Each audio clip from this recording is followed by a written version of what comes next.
வணக்கம். நான் அருண்குமார் தெட்சியஸ். இன்றைய செய்தி நவகிரகங்களும் நவதானியமும்.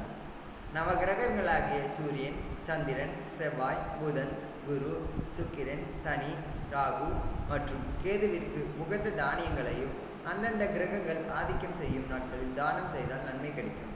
கோதுமை சூரியன், நெல் சந்திரன், துவரை செவ்வாய், பாசிப்பயிறு புதன், கடலை வியாழன், மொச்சை சுக்கிரன், எள்ளு சனி, கொள்ளு ராகு, உளுந்து கோதுமை ஆகிய தான் அந்த நவதானியங்கள் ஆகும்.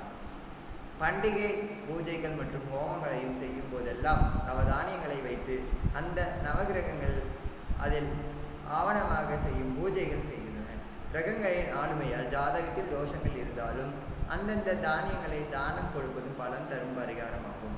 நவதானியங்கள் எல்லாமே நமக்கு ஆரோக்கியத்தை தரும். ஒவ்வொன்றும் ஒவ்வொரு நிறத்தில் இருந்தாலும் அதற்கேற்ப சத்து மாறுபடும். தினமும் ஒன்று செய்து நமக்கு தேவையான முக்கிய சத்துக்கள் அனைத்துமே கிடைக்கும். நன்றி.